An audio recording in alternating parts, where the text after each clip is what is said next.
პირველ რეგიონულ სიმპოზიუმს თემაზე საქმის მოგეხსენებათ ბათუმის სახელმწიფო საზღვაო აკადემიას, რომ დღევანდელი საზღვაო აკადემიის მიზნები მთლიანად სატრანსპორტო ინფრასტრუქტურის საყოველთაოდ ზოგადია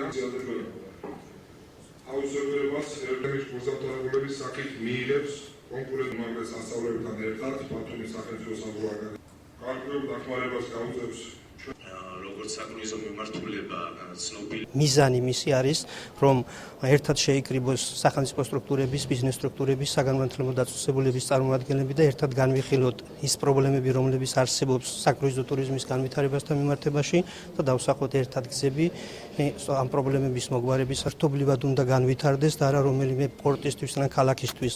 აქედან გამომდინარე ერთი რომელიმე ორგანიზაცია დაწესებულება თუნდაც ქალაქი ან რეგიონი ვერ შეძლებს მის განვითარებას, ამიტომაც კომპლექსურობა ეს არის მთავარი. Royal Caribbean-ის პროექტი, რომელიც პორტის რეკონსტრუქციას და ინფრასტრუქტურის განვითარებას გულისხმობს, პროცესშია და დიდი იმედი გვაქვს, რომ 2015 წლიდან უკვე ესე ვთქვათ ოპერაციულ ფაზაში გადავა. თუ 2012 წელს 13-თან შევადარებთ, ქონდა 60%-იანი ზრდა და 2014-შიც 60%-იანი ზრდა არის მოსალოდნელი იმ გემების რაოდენობიდან გამომდინარე, რომელიც მოსალოდნელია წლევანდელ წელს 2014-ში.